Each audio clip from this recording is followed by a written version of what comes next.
and today we are looking for those little hidden gems, because if you've been on this channel for a bit, you know that we like to find a hidden gem somewhere a little bit different. And today we're at the very end, or the very beginning, of the Trans Pennine Way. 215 miles from Southport to Hornsea. Yeah, right, I'm not going to walk 215 miles in a video, don't worry. So we've come straight to Hornsea, save the middle bit.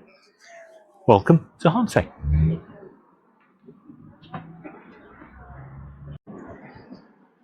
Forget what you think about Hornsea. It's surprisingly full of history and very quirky. So grab a cup of tea or an ice cream and let's see what's going on here. You probably think of the seaside town as fish and chips, arcades, and you're right. But Hornsea, this place has been hiding some real secrets.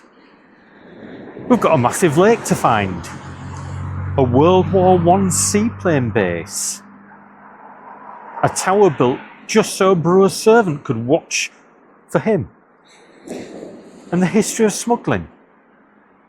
Today we're going to uncover an awful lot of weird stuff Hornsea has to offer. First things first, let's soak up this incredible view. We're on Hornsea's award-winning Blue Flag beach here. Now, look at those waves. This isn't your typical bustling amusement pier kind of place, and that's part of the charm. It feels a bit wilder, a bit more natural. But there's something else really important to know about this coastline. See those massive timbers sticking into the sand? They're there to help protect the coast from the powerful forces of coastal erosion.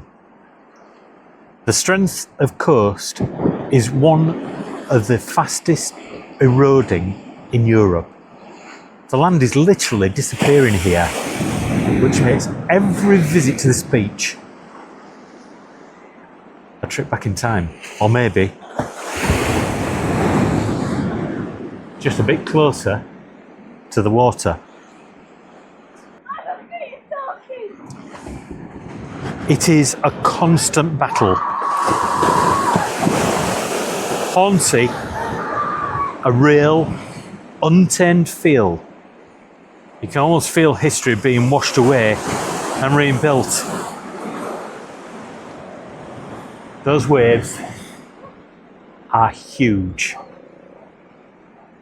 And this isn't high tide.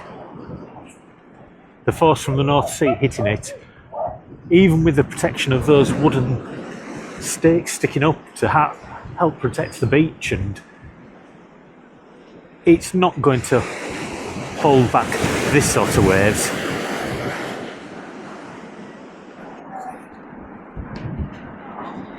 But if you take a step back from the beach, this place has about everything you could possibly want at a seaside resort, just a smaller amount of it, a bit more relaxed. You've got your ice creams, your doughnuts, which are obviously very important, as people who know me know. Chip shops. And when the beach is out, when the sea is out, you've got a reasonable beach.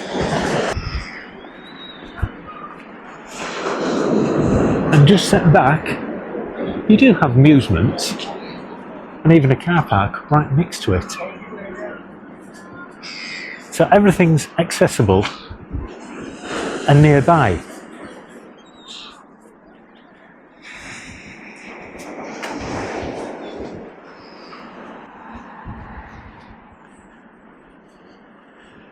From the end of September till the very beginning of May, dogs are allowed on the beach, which is great for winter time. Just gives them a chance to play in the sea when the sea's out a little bit more than it is right now, I'd imagine. And you get people fishing because the sea's bringing everything in so close. All these stones have been laid to help protect against the erosion, but it is a losing battle.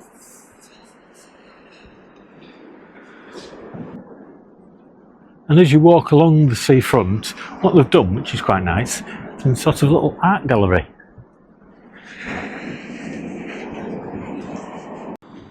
Perfect place to sit down on the beach and do some fishing. And not far up from there, you've got a boat compound with launching facilities. There's certainly a fair few boats parked up there. A fair few indeed. And I do like the building they've got there. It looks very, very maritime. And believe it or not, we're almost at the end here. You've still got the beach, even though the sea is probably halfway in.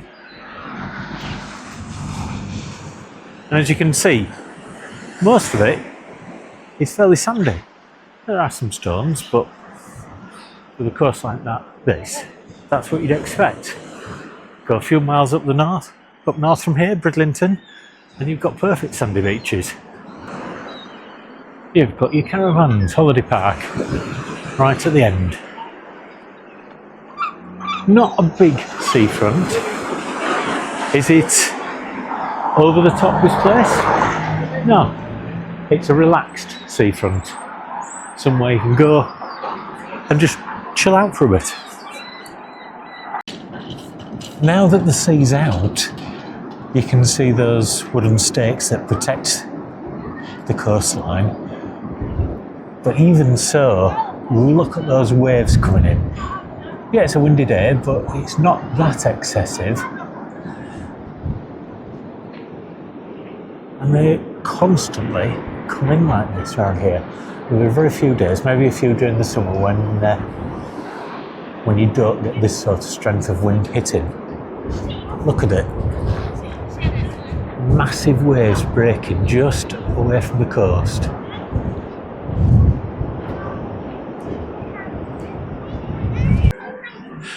Obviously they haven't got everything open because we are in autumn moving into winter now.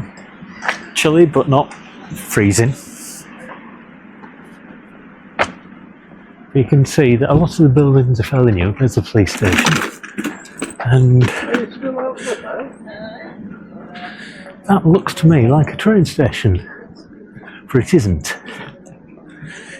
It's Hornsea, Freeport Hornsea by the looks of it, which basically means a shopping place with a bit of discount going that way, but that does resemble a train station to me. Maybe it was at one point. And ever so often you come across a little park, a little place that's a little bit special. I would say this is probably a Victorian park by the looks of it. Some nice big lions in it. Bandstand at the end. And a memorial by the looks of it just over there. So, Memorial Park, that's my guess. Certainly got enough benches in it. Town Hall, originally a Wesleyan school, Methodist. Now, hidden away is this unusual tower called Bettison's Folly. And when I say it is unusual, it looks as though it should be part of a castle. Looks as though that somebody should be dangling her hair down from there, getting people to try and save her. But that's not the case. It's not a lighthouse. It's not a church. Or a bell tower. And it's definitely not medieval. This, my friends, is Bettison's Folly. Built by a local brewer, William Bettison, in the 1840s. Called a folly because it's got no real practical purpose. Well, officially that is. According to local legend, that's not quite the story behind it. And this is where it gets good. The story goes that Mr. Bettison built this massive tower so his manservant could climb to the top and could watch the road. Purely to make sure his dinner was ready the exact moment he arrived home from work. Can you imagine that? All that effort just for prompt dinner service. Now that's dedication, or something anyway. I wonder just exactly what the manservant was going to cook. But as you can see, it's not a small tower.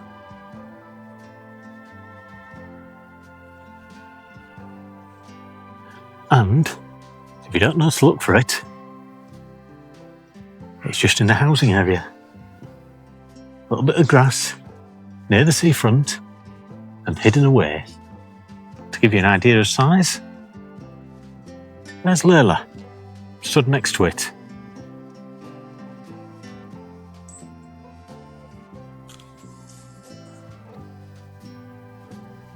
Later in its life, it actually got a real use. And when you think about it, it's perfect for it. In World War II, this became a lookout post. Right at the top you were, looking out, seeing what was coming. Totally defended if somebody did invade, but you were able to see the coast from here and the streets round about. And at some point, someone fitted telephone lines to it. Again, probably about the same time so they could report. Don't know if you can see that clearly from here. Just up there, protruding slightly, is the connectors for the telephone wires.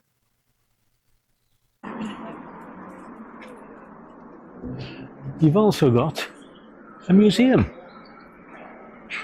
Hornsea's got a bit of history going back many, many generations.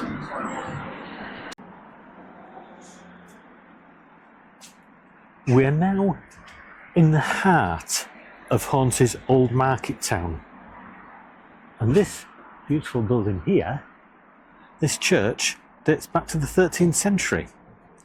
It's St Nicholas's Church and a Grade 1 listed building.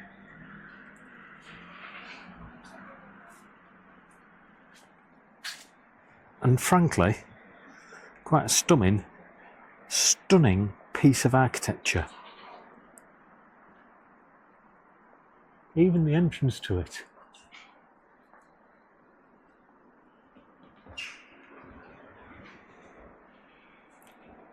But, like a lot of old churches along the coast, this place has quite a few little secrets up itself.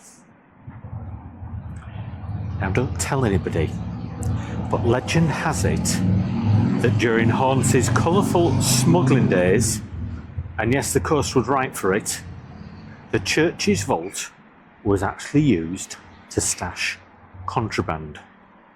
Imagine it, illicit goods hidden right beneath the pews.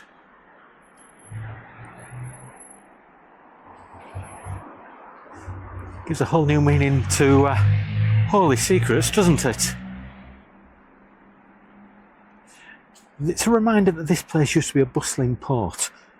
And even if coastal erosion eventually made that difficult, you can still feel that traditional market vibe to this place. Look at the old buildings. All of them with centuries old history behind them. And no doubt a few of them got involved in storing stuff in the vaults here. Some of the places have been around for quite a few years. Like this place here. I bet there's a fair amount of history behind it. And obviously it could be something that's been remade, but the building just has that feel of a genuine one. Okay, get ready for one of the most unique and different places in Hornsea. We've just left the North Sea and now, just a stone's throw away, we're looking at Hornsea Mere. Yorkshire's largest freshwater lake. So peaceful, isn't it? Haven for wildlife with over 250 species of birds seen here. It's a pretty lake, but this lake has a hidden history, and that's why we've come here.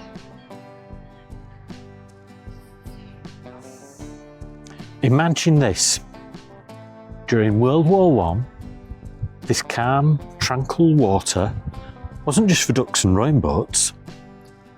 Hornsea was a Royal Navy seaplane base. Right next to the North Sea, seaplanes taking off and landing right here, patrolling the North Sea for submarines. This quiet place was a mass of activity. It's incredible to think about the sheer contrast. One minute you're a vital military base, next you're a peaceful spot for a picnic and some bird watching.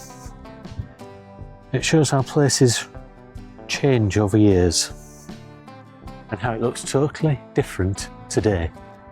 But you can imagine that amount of space, how easy it would be to fly a seaplane from here out to the North Sea. We literally are a quarter of a mile from the North Sea itself, and this is just protected from all those nasty waves, so we're ideal to take off from.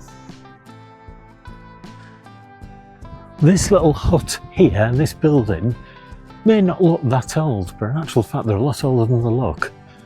These were here prior to World War I. And in World War I, before then, you've got to remember that flight had only been about for a short period.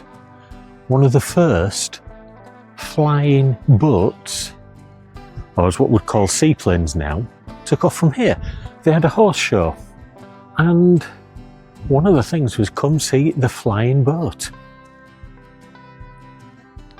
Absolutely unique place. So it's hardly surprising at World War I they thought of this place as a perfect place to launch seaplanes to find German submarines. So that building there is from that period. They might have had a bit of work done on it since, but in essence both those buildings were here prior to World War I. The place itself, relaxed, calm, perfect to just come for maybe a day trip out, or just to enjoy yourself and spend a week here. You're not got your Blackpool or Scarborough, but you're in driving distance of Scarborough, you're driving distance of Bridlington, where beaches, from what I've seen, are 10 times better. There's nothing wrong with Hornsea, apart from the odd shower from the water coming over, but I would say it's an okay place. Well enough that you can come spend a week here and just chill out, but don't expect a great deal of excitement apart from the sea itself. So, hope you enjoyed that video, and we'll see you on the next one. Bye for now.